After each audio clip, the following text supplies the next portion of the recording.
This is the Business Tech Playbook, your source for IT help for your business. Hello, welcome again, episode 2 already. I'm your host, Rob Zolson. And I'm your trusty sidekick, William Pote. No. Superhero, I'm the Robin to your Batman, sir. So, as you wish. Well, let's go ahead and fight some IT mythological crime. Today, we're going to switch up episodes. You got first episode. I'm pressured with the second episode. I wanted to do a topic on line of business software.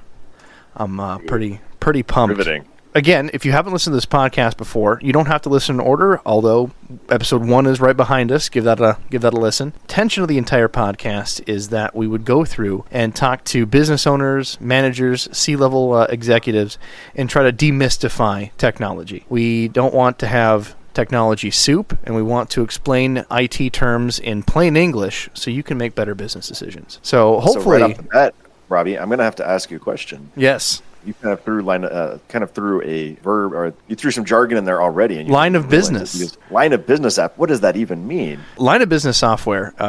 You can use generic software, like, for instance, everybody's heard of Microsoft Word to write a document. Everybody's heard of Microsoft Excel to do a PowerPoint. Everybody uses email. Those are general pieces of software that people use every day in business.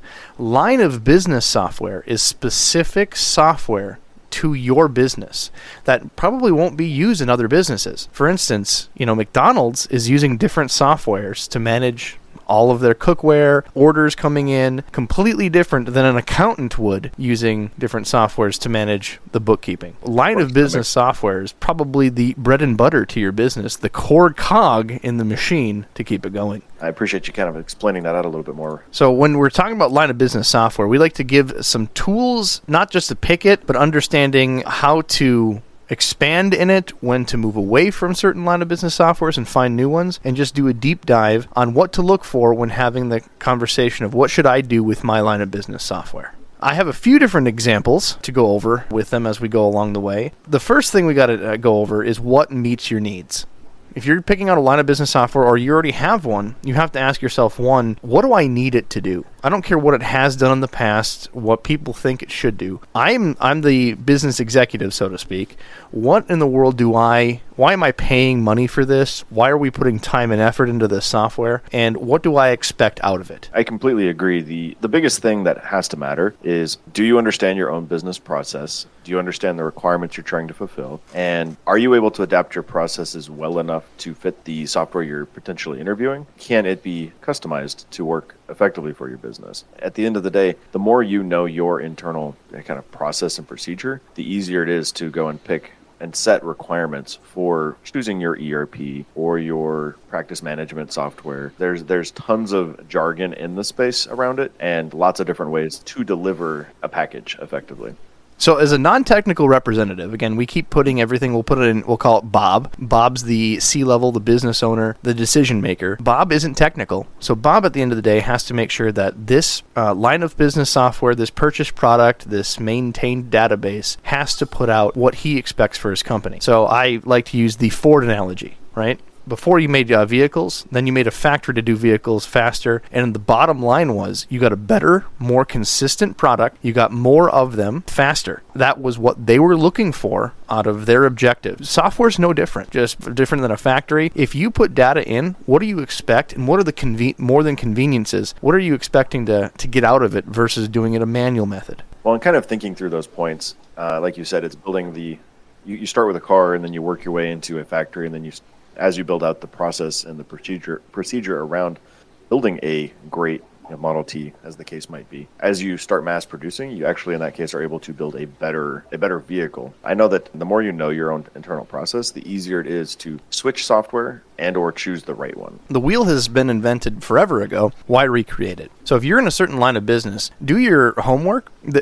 We've made cars for hundreds of years now. There's no reason that we need to. Hundreds of years. Yeah. What was the first car was done in 18 something? It wasn't an actual manufactured automobile. I'm just giving you a hard time. Oh, for sure. Yeah, we've had cars for a long time, but since the 20s, the 30s, we've had mass manufacturing, and now we're into electric vehicles. Times change. Line of business softwares have been done by someone else. So I'm going to pick on another business that's easy for everyone to wrap their head around. It's a flower shop. This was one of the first customers that I did at a very young age, is to help with the flower shop in my local area. And to this day, I still have a family friend that owns the local flower shop in my hometown, and I still am responsible for, picking up the phone when they say stuff doesn't work, because that's just what you're obligated in when they're at your wedding. Understood, for sure. Yeah, the flower shop is an easy business model. You purchase cut flowers from wholesalers, from the actual greenhouses. They bring them in, and you have X amount of days to arrange them in such a manner and provide and deliver them to customers. It's not a terribly complex system, but without technology, it isn't done well. So the business owner expects that their software can help maintain ticket orders. So it can capture that information, whether it be from a website, whether someone's calling it in and they type in the order. However, but they need to capture the orders. They need to be able to make the orders and then deliver them or get them ready for pickup. It's not that terribly complex of a system, but you can't just use a generic, Word doc to do this.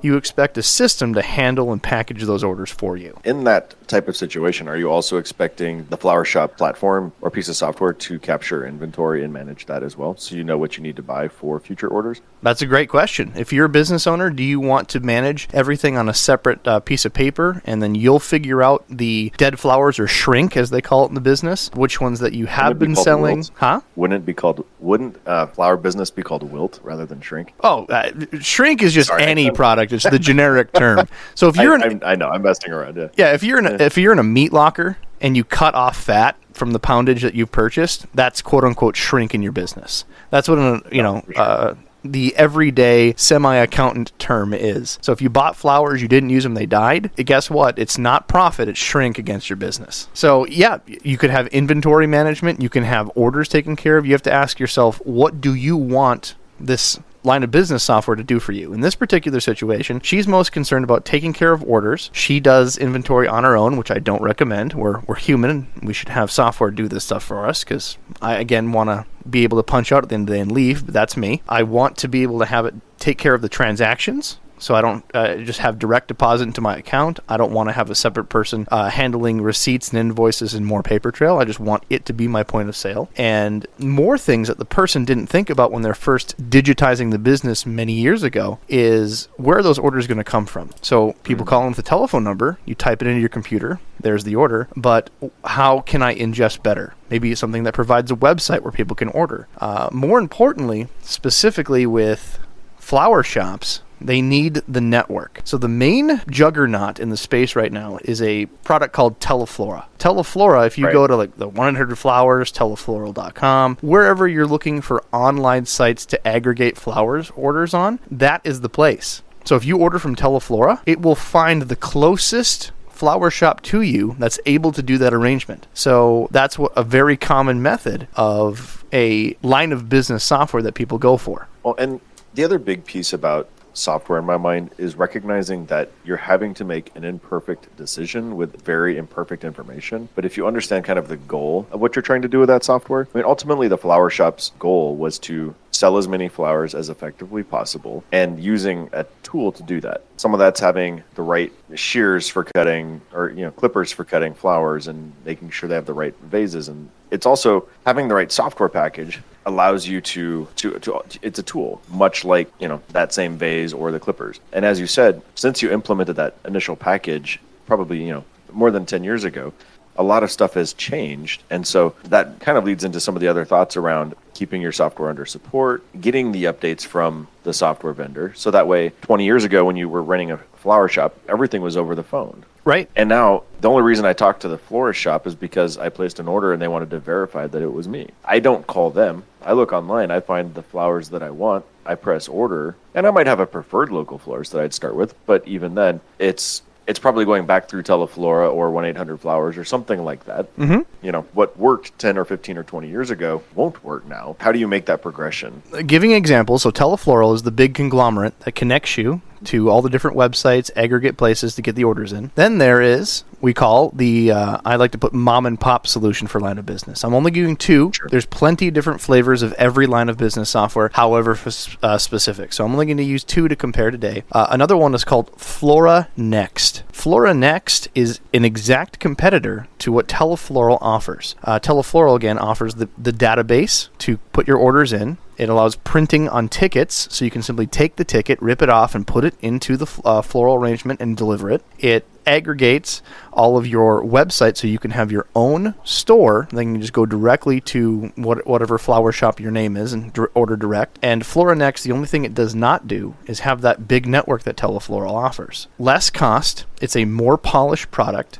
It's literally a couple guys like you and me, BJ, that made this product, seeing how expensive and clunky and slow Telefloral was, and they made a nice, hyper-polished product with a lower price, top-grade support. If they need anything, they have people to jump on the spot and take care of it for them, but they don't have a network, so instead, if you want to order flowers, you have to order direct to the shop. You call them, you go on their website, you email in an order, and you cannot go through this Telefloral service. And if Telefloral's really desperate to get the order, they'll manually call you and get the order in. Their whole thought process was, if you make it so efficient, so easy, the missed sales from the online aggregates would make up for it in the efficiencies that the software would be. If you're part of the one of the big networks, chances are they're taking a bigger percentage of your overall sales. You're not just paying for the platform. You're not just paying for the software cost. You're paying probably a fairly steep percentage of the overall purchase to the network. So you gain access to those sales, but you're not necessarily. Yeah, it's one of the things to consider. So let's just use these two as examples, right? I think these are good enough line of business that we can try to have a discussion on what to look for. So you as a business owner can put yourself in this spot with your own line of business software, but number one, price. What is it going to cost you right out front for the value you're getting? So pricing structures nowadays, especially for what they call these SaaS apps, there's another keyword for soup there. It's a software as a service. You're essentially paying them monthly for the entire service that they're giving you. They maintain it. They're going to host it.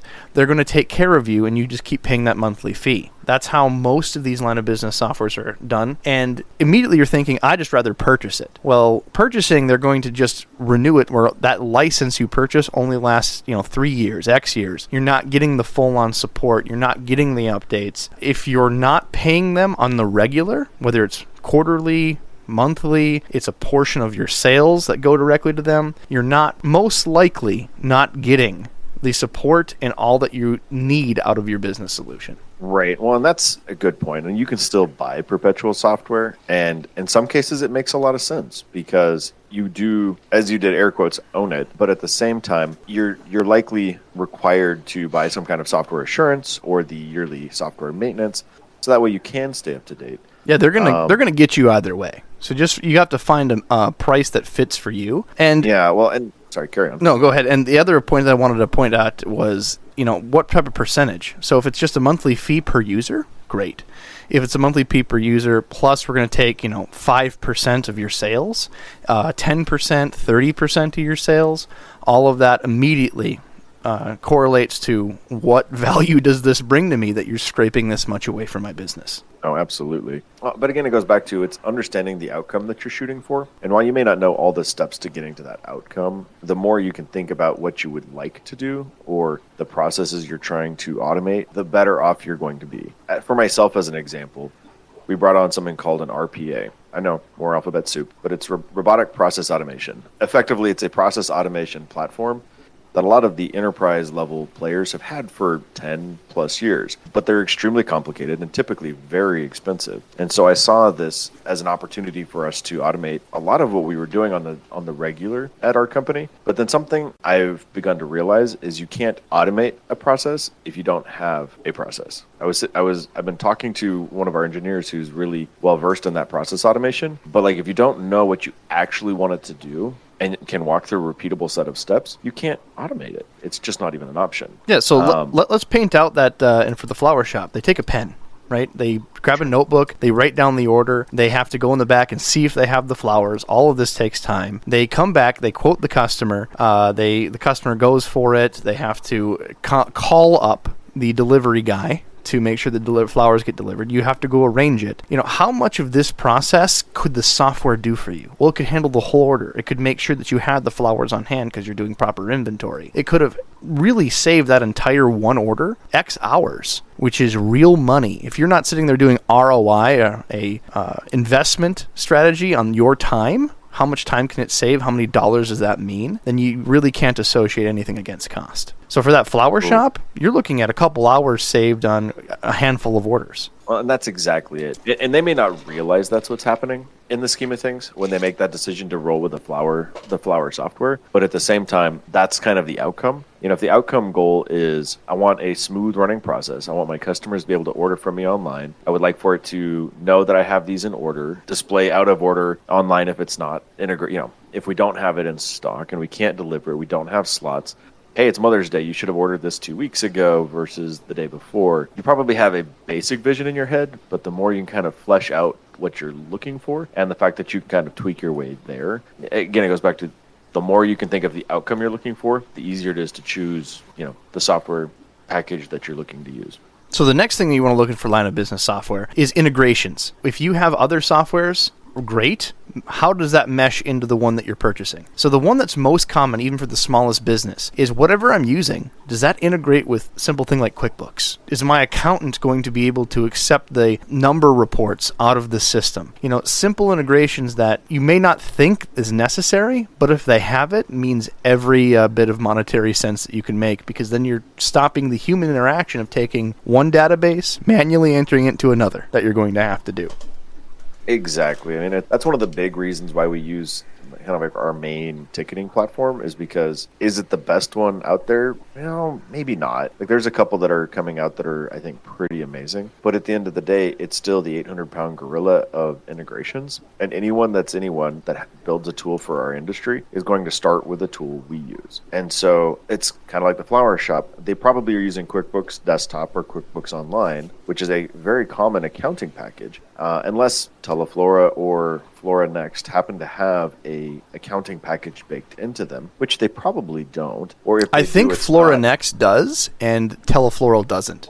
Don't quote me on that. But that would be an example of, even ask the question, how do you handle this? What does it look like? And a lot of that comes down to what can your CPA or accounting person cope with. Just because it has a really robust accounting package doesn't mean it's something that your accountant, bookkeeper, CPA is going to be trained in. And so now you're having to build an entirely different process. Again, is the accounting part of a module that you don't need and you can have it flow that information into QuickBooks or insert your accounting package of choice? Oh, in my head, always talk to your accountant. Sometimes having pieces of software stay in their own lane is pretty important. For sure. And then bringing the best in-class part of it. So the keywords you're going to look for when you're talking to some line of business rep or the experts on the other side is you're going to look up for the word native integration, meaning they already have it all built. All they have to do is a simple how-to connect it, and everything's hunky-dory. Generally, they even go talk to, let's pretend QuickBooks is the example. They already have a native integration built with QuickBooks, meaning they've talked to QuickBooks, they know it works, they validates it, and anytime that QuickBooks updates, they also know the update's there, so they patch their software so it keeps working and doesn't break on updates.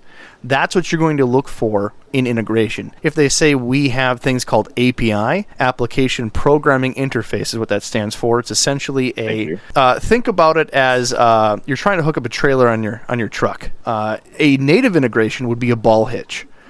Everybody knows that a ball can fit right on, the normal ball hitch can fit right on a certain size, and there's generally three sizes: 2-inch, inch and 3/4. Everybody's using normal ball hitches. It's very simple to hook up a trailer to your truck. Without that native integration, that ball hitch, you have an API, meaning probably just a hole on the back of your bumper, and you have to figure out a way to retrofit that trailer while still making sure it stays on going down the highway, while it's safe going down the highway, while it doesn't damage your truck or, heaven forbid, stop you from even moving down the road. There's a lot of do-it-yourself pieces. So if you have something that they say, well, we have an API for that, that means they haven't done the work. And if you want to risk it, you have to talk to your IT professional to see how they would, not use a trailer hitch, instead retrofit their own tools to build that. Oh, absolutely. APIs are amazing and they're really powerful. And if you have somebody that can integrate things via API. And a lot of our tools have native integrations via API. So most of those integrations function off, well,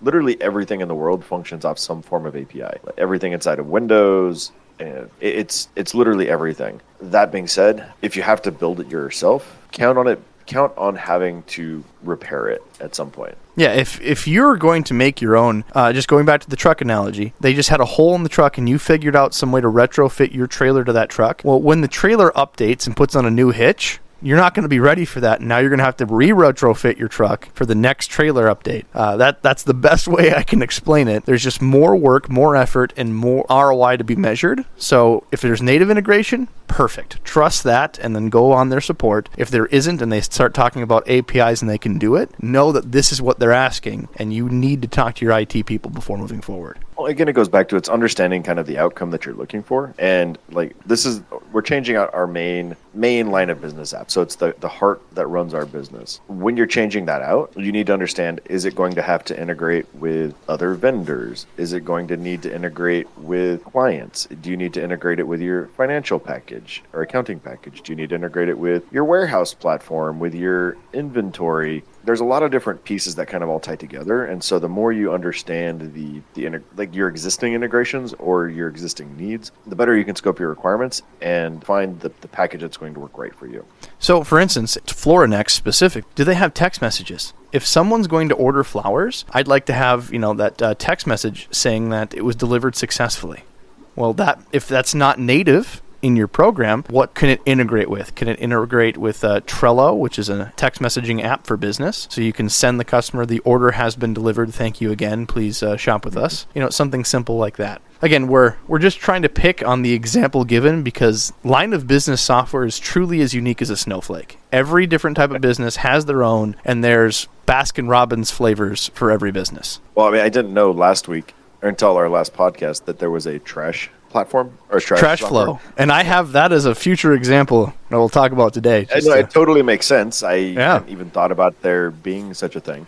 And what you hope by going to a line of, like an industry-specific line of business software, for us, we use a PSA, Professional Service Automation Tool. What you hope by going to a specific line of business, the industry-specific line of business software, is that it's built for you and that they understand the general types of workflows that your company will be needing to do. I helped participate in a big migration for a PET bottle manufacturer. They did injection molding. I think they had 15 machines in their main warehouse or main manufacturing location and something like north of 15 or 20 more in their two others. It was a big transition. They went from a more generic ERP to a more industry-specific product called Batchmaster. So it was a front-end application running on top of SAP Business One that was aimed at something that was made in a batch, like plastic bottles. A lot of it is just understanding, are your processes similar to others in your space? If so, running an industry-specific tool probably will be helpful because they're already going to know and use your terminology and understand what you're trying to accomplish. Can you build it on top of some of the more generic platforms out there, like maybe Salesforce? Absolutely. But it comes down to how much development time do you want to spend versus hopefully having something that's a little more out of the box. Could you make Salesforce work for an accounting office? Yeah, absolutely, you could. You could also make a Word doc work for an accounting office, but do you really want to spend the 8 hours per data entry and then just keep a bunch of Word docs floating around for everybody's record? It's not going to be efficient, my guy. Exactly. So I'm going to shotgun a few more of these just for the sake of time. Be a little bit faster here. Scalability is the next thing that you want to look at. If right now you're one shop, you're probably one or two people at the flower shop.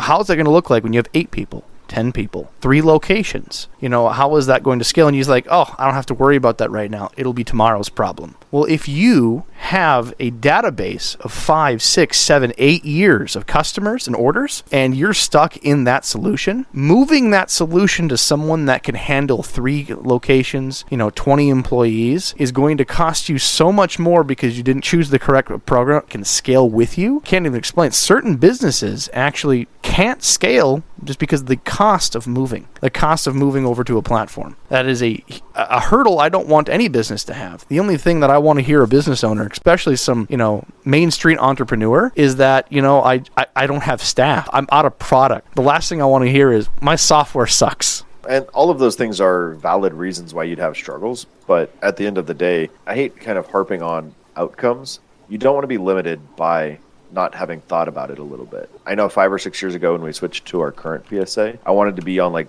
the big dog. I wanted to make sure it could scale and cope with organizations like ours. The one we were using before, I realized we were what seemed like a relatively average managed service provider with 4, 5, 6 people. And then I started meeting the people that were using our current setup. And everyone I talked to was like 20, 40, 50, 100 employees. And I was suddenly like, okay, those big shops are using this tool. I want to be like those guys. Be prepared. You never know when your business is going to boom. Come to find out, the other tool we were using also had a lot of large MSPs, just not at the conferences I was attending. But, right. You live and you learn. Next category I'm going to group up. Customizations, user experience, and training. Most of these, except for training, there's a little more detail. Most of these, I don't want you to ask them questions like, how's your user experience? Some sales dude is just going to sit there and be like, it's the best. No, hands down, there's no one better. Like that, what is the dude supposed to say? Instead, you don't ask the Mercedes guy, how good is his car? You say, give me the keys. That's what I want you to do. If you're, at a C-level, if you're a business owner and you're looking for a line of business software, you want to see it in action.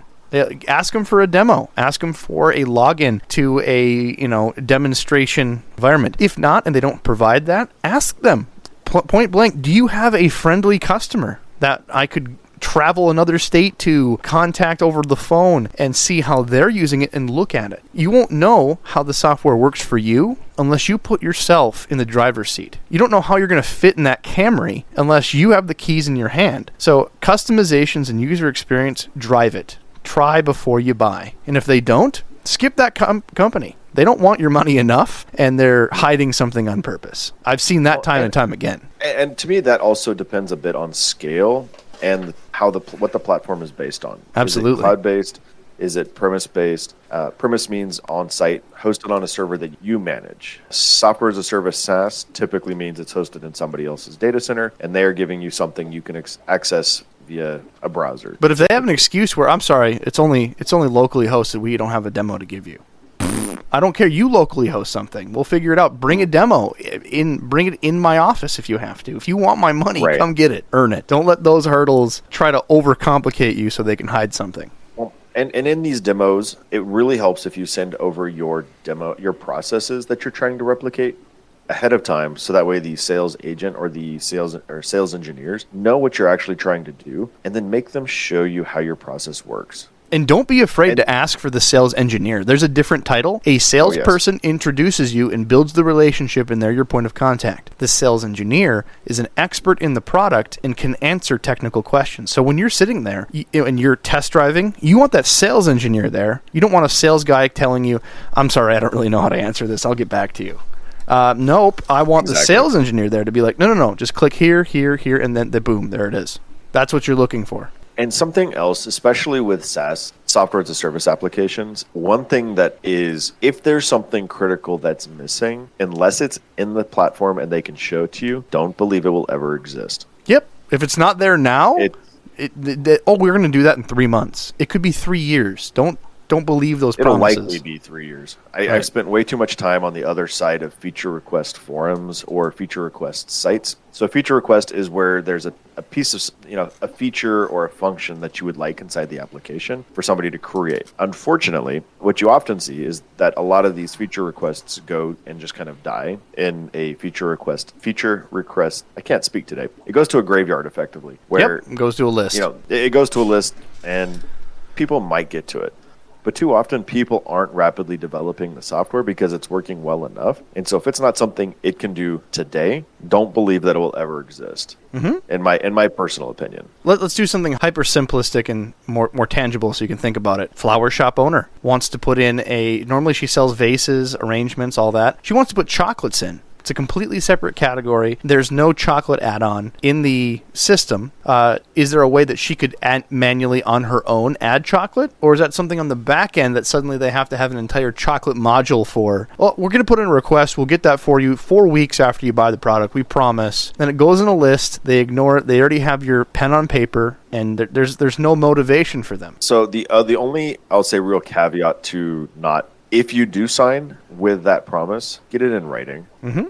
Then if there is a contract with teeth in it, you're able to walk your way back out of it. And if this is going to be like the end all be all of how your company runs, have your business lawyer take a peek at it. Make sure that he's looking at it. I've seen so many people just blankly sign contracts for 6 digits deep with not a clue what they actually signed, and then literally have lost their business over having this financial hurdle that never actually fixed their problem. Again, back to it, customization and user experience, try before you buy, and training. People say that, we have this great training module, insert name academy or university is behind it. Like, we're going to pretend we'll pick Teleflor. Teleflor University does have all these modules, and you'll be certified in our product. You'll be an expert in it. That's all fine, well, and good. But to make sure that it's most efficient and usable for your product is if it just makes sense. When you're trying it, and you have a user and you understand it quickly, your employees shouldn't be far behind. Don't expect them to be you, but they should be, 5, 6 steps behind you, and it shouldn't be terrible. So when you have a product, making sure it's self-intuitive and self-explanatory to a point is probably the most important training aspect available. If not, just make sure that you have people, that the company you're purchasing the software from has people there to provide training and answer questions when you need it. So the other aspect of that often gets overlooked is oftentimes they will have some kind of training package you can purchase. And now, I'll be perfectly honest, they're not always good. Sometimes the training packages really fall down. But with that being said, how painful is it going to be to learn it? How painful is it going to be to take your time to get up to speed? And so the more time and energy you can put into it up front with that trainer, pro tip, record the meetings. Yeah. Then you have something to give to your employees later. Hit that record button on the Zoom calls, man. Every single time. If you happen to use Teams, you can do the meeting in Teams and record it, and then you can download it for posterity. Create your processes this way. Pay for the trainer. Oftentimes it's a relatively small extra amount. Even if it's tens of thousands of dollars, oftentimes in my mind it's worth it simply because you're getting ramped up faster. And if you're large enough, and if you have enough employees, I'd say if you have 8 employees or more, have one of them get trained in, measure how long it takes for him to get it and be proactive in the software, and then you can measure your return on investment of that. How many days you have to pay for to get a dude onboarded, and especially if you're in a high churn environment. I've seen even people that, even in fast food, if something's too complicated, even on small mom and pop chains, they'll have 6 locations, they'll throw it out just because training took too long because they have new employees every 3 months. That's a good point. How intuitive is it? Can they walk up to that point of sale, or can they walk up to, let's say, maybe a high turnover space where to be able to take orders, you need to be able to push things along. How fast can you get somebody onboarded? That might only be with you for 3-6 months. The most intuitive spending 3 weeks training somebody who's going to be there for 90 days. Right. The most intuitive thing is, like, if you walk up to a Taco Bell and someone can just walk up and order a taco, why can't your software be somewhere in the vicinity of that easy? Unless you're a super complex business, aim high and you might get lucky. The other ones are, of course, security and support. So security is a really big asterisk, and you should have your IT expert review that with them. The easy ones, like we picked on in the prior podcast, does it have multi-factor authentication? Is there something called SSO, meaning single sign-on? If you are having a Microsoft tool or you're in a Google environment, it is much more secure but more efficient to have your Google login or your Microsoft log into the tool. But honestly, don't skip this out. Don't pretend that you're an expert and you listen to 2 dudes on a podcast and pretend that it's secure. Have a real IT guy or a third party analyze the product. They will tell you right off the bat at going through it pretty quickly, hey, this is wide open. Hey, they don't have anything for this. They will go through it with a fine-tooth comb because it's their really responsibility. This one. So we have a client who does doors, of all things, right? And so as a result, they've been using this package for a very long time. We've always been a little bit hit and miss with our vendor support, but at the end of the day, it's worked well enough for them, and we've been able to keep them secure in the functions that we have. Mm-hmm. Well, their vendor came along and was like, hey, look at our new SaaS application. We host it for you in Azure. And we're like, yeah, we want to, let's talk. And we finally started digging in, and we were asking their requirements around Azure, how they were hosting it. They were thinking that 2 separate logins was multi-factor. Yeah, So you had to log into just the seems first layer, complicated. and then you had to log into the second layer. And I'm sitting here. I had to run this past my cybersecurity expert and our cyber insurance team, and going, based on this reply, like I can't believe that that's actually what they said. They had 2 single-factor logins. They were at just as big a risk as not having that second login effectively. Do they have any processes and controls? Honestly, if you just ask what their security controls are internally, that's going to scare them a little bit, and they will hopefully give you an actual answer. Yeah, put yourself in the spot of the guy making this line of business software. This guy probably isn't a technical expert. He probably thought of it because he worked in the business. He thought, I could pay some guy to do something better, and now he supports a team with his vision. It's essentially Steve Jobs creating the iPod. He has no idea how to make the iPod. He's technical enough to understand it and have the good vision, but he didn't have enough people to support him to say, hey, is this secure? Is this a liability to their company, our company and theirs? It's not necessarily they're checking off all the boxes like you may or may not have either. They're just as human as you are. Well, and this is, in my mind, one of the areas that you really have to be careful of, especially in very niche, however you want to say it, line of business packages. So like trash flow. I don't know anything about their security or support, but typically the more focused you are, the more likely it's going to be, as you said, the person who owned a company doing trash and was like, I'm going to hire a developer. So they built their own software, and then one of their buddies who owns a trash company was like, can I use that? And then it just started kind of replicating from there. And so people are, they're blowing up and they're trying to support it as best that they can. And nobody ever stops and goes, wow, this code is super flawed. Somebody wrote it 20 years ago. It's become a spaghetti mess. And in order to make it secure, it's going to be almost impossible. So, and it goes back to, if it's an acceptable enough business risk, then that's one thing. But go into it with your eyes open, understanding, how are you going to mitigate that business risk? So going from security, and the next one is compliance. I'm going to give you a real-world example from my past. I've dealt with a lot of eye clinics. For some reason, a lot of eye clinics. One of the line of business softwares for an eye clinic is called My Vision Express. It's used nationwide by all different types of eye clinics, mom and pop to big chain businesses, and it is the bane of my existence. If you're listening to My Vision Express, this is just from my opinion. That's it.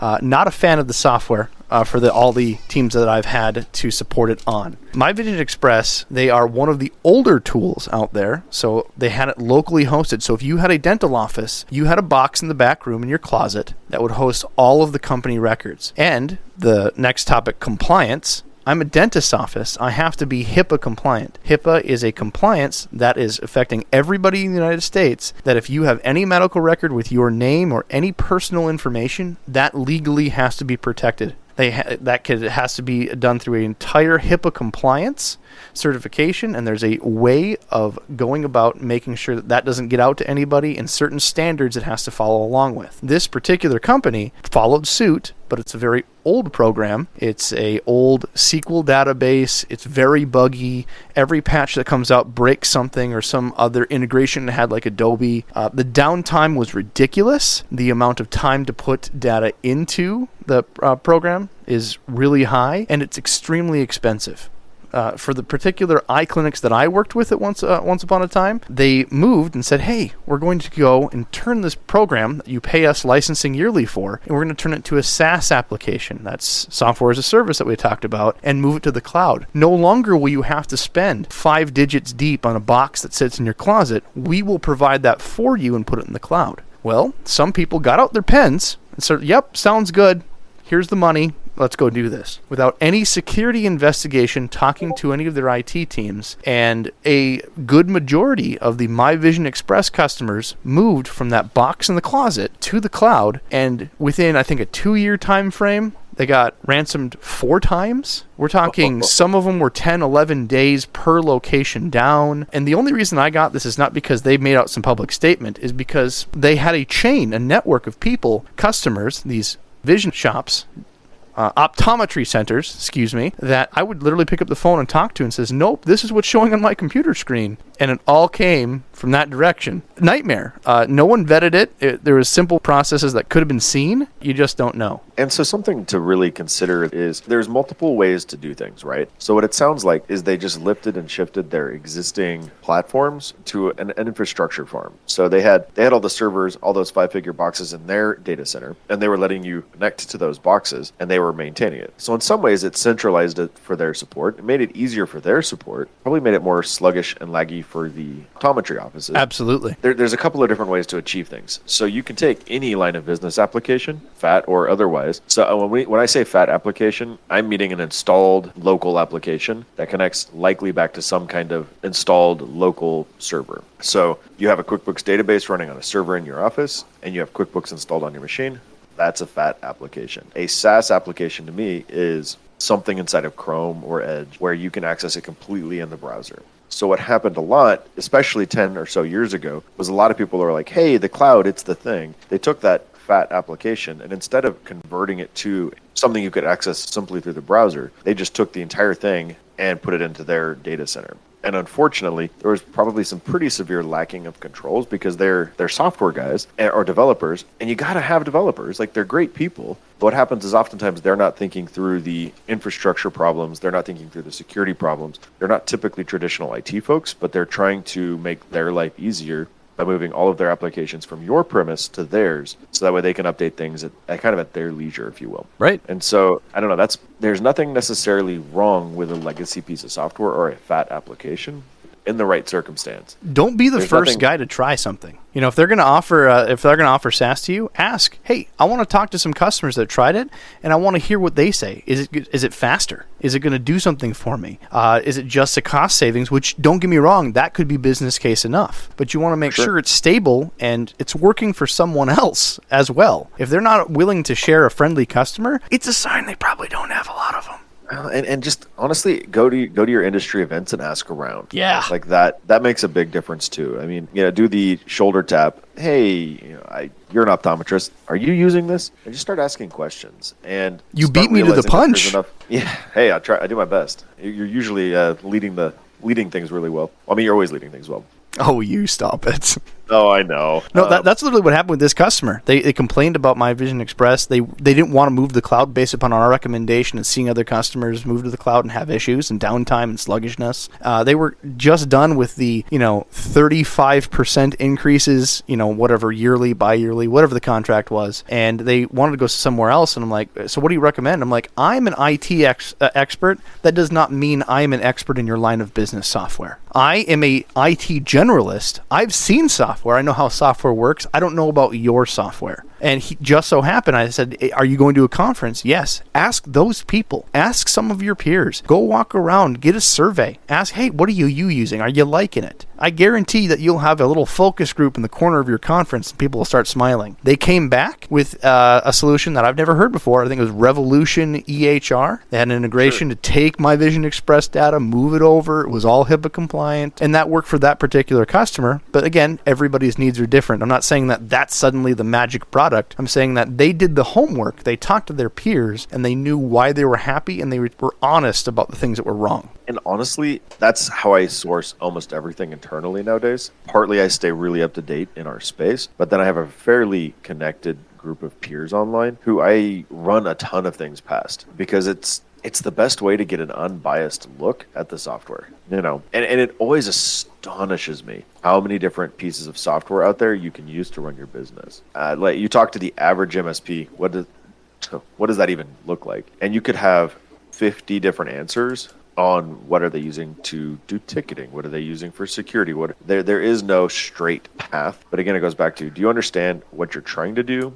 Kind of what the outcome that you're looking to have, and what business reason are you doing this? Compliance, I just want to hit one more point on that. Even if you're not medical, there's compliance in your field. For instance, you're in the state of California. There's a ton of different compliances for everything that you can imagine. If you're anything from a shampooer guy, I'm assuming there's some sort of state compliance that you have to look at. So don't just categorize yourself because you're not medical. I don't have any compliances. If you're taking money from a customer in a digital form, even check, and you have to do a wire transfer, there's a compliance for you, I assure you. So take time, ask questions, consult a IT expert, and see what compliances match your business. And if you can bring those to the table and the vendor's sitting there going like, well, I don't know what you're talking about, don't go with that person. They're just a fly-by-night SaaS app that you don't want to be a part of. If you're pick something, a motor expert that builds motors for boats, I guarantee that you know your compliances that you have to have.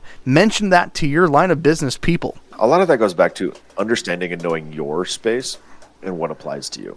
Doing what we do, we don't actually have that many different we don't really have a governing body. Do I think we probably will in the next couple of years? Absolutely. Do I think we probably need one? Yeah, probably. But it's also why I'm trying really hard to think through the problems in our industry, the IT space, where there's not a lot of consistency that we can hold ourselves up to and go, you're doing a good job and you're doing a bad job. A lot of industries are a lot more mature in the fact that, let's say legal. They have a bar association. They have these tests. They have standards to hold people up against to know if they're doing a good job or a bad job. And there's a lot of different ways to interpret the law, but there's still some pretty black and white guidelines that they have to follow. Same for like PCI compliance. Almost everyone at some level takes credit cards. Well, now you have a pretty black and white compliance that you have to hold yourself up to. Who's helping you manage that? Do you understand what it actually means? Are you just checking yes on all the boxes and moving along? What's driving your business? The last one we have is total cost of ownership. Now, we talked about price. We gave you a touch of our ROI. But if you're not able to sit down and figure out why that the software is not working for you, that you should be able to sit down with an accountant, with your chief information officer, and figure out what's your cost of ownership and what you're getting out of it. Tools to do that, again, you can talk to more financial experts. We're the nerd people, but even nerd people have to know simple IRI measurements of how much time does this save, how many times a day does this work, how does this go against per order, is this making it easier for our customers to ingest our product or our services. Use those measurements, and even when I had to present, like I'm just some more middle in the company, if I have to present to even you, BJ, hey, I believe that we need this. You're not just going to say, well, get it. No, you're going to ask why. And you're going to expect that I've taken time and diligence and said, we're going to save 45 minutes per order, per person, X times a week. This is going to make us more secure and less vulnerable to this. And better yet, it serves our customers better in this way. That's what you're going to expect out of every request I've ever put. Why would anyone treat their business differently? Oh, absolutely. Well, if you come to me and say, hey, it's going to save me 25 minutes per ticket, every single ticket. You're probably going to take me out to dinner if I bring enough of those to the table. We start having that conversation. The more efficient you can be helping the service delivery running, the more effective we're going to be at being able to have, add a couple more clients without having to hire any more staff. Again, present the business case. And I think that's one area where IT folks have traditionally been very poor at is having the business case conversation. They just look at the technical problem and start running rather than slowing down and saying, maybe we should have a business reason for doing this, and or ask what's the business outcome? To keep coming back to that. Well, I think that's a good place to sum it up. There's definitely more we could dive into. I feel like people are going to have more questions of locally hosted versus in the cloud, and I feel like that's an entire subject we can go off of. I know TrashFlow would be a great example to pick on that, since you like TrashFlow. It's a funny name. It's a great deal. I can't wait for Ice Cream Scoop being a software, and Baskin Robbins takes it on. I'm gonna actually check that after the meeting here, see if that domain's available. I need to go find out about some car towing software. Right, Toto. There you go. Yeah, another example, like if you want to pick on some softwares, mechanics. Who knew mechanics need software? Napa. The parts company actually gives, if you buy a certain amount of parts from them, at least they used to do this program, buy a certain amount of parts from them, you get Napa Tracks. That's where you can actually input the customer's order of what they wanted to fix, have repair notes, and basically have a history of their car's health and everything you've done to it. Makes it convenient because then Napa gets the part orders when it comes in. But it's a very old program. It's slow. The backups don't work. It's made in, it looks like it made in the 80s. And that's all it does is that one core piece. And then I've seen mechanic agencies take that, abandon it, and then go to a big platform like Fleetio, where they, do contract with businesses. They can GPS locate. It'll send the code back to the mechanic telling them, hey, it's time to service that vehicle. I mean, crazy details. It's just, what is that money for Fluidio versus the free Napa tracks? Which is going to be a better ROI? Well, and that's, like you said, where's the ROI? What makes the most sense for your business? What's going to give you the best business outcome? And sometimes free and a little bit janky is the right answer, but you need to know. Sorry, janky is a technical term for not good. What are you willing to give up? Because there's always going to be things that you get and things you give when you look for that piece of software to run your company. So what process are you going to change? What are you willing to pay? What are you willing to do? And what benefits are you going to get? And what things are you going to have to give up in that process to find the piece that's going to work the best for you?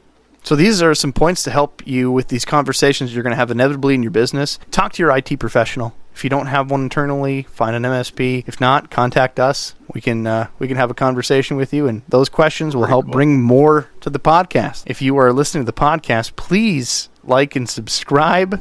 If you're on YouTube, if you're on the podcast, hit the follow button on whatever your platform, and make sure you get push notifications to your phone so you don't miss out on new episodes. Thank you for listening. Till next time.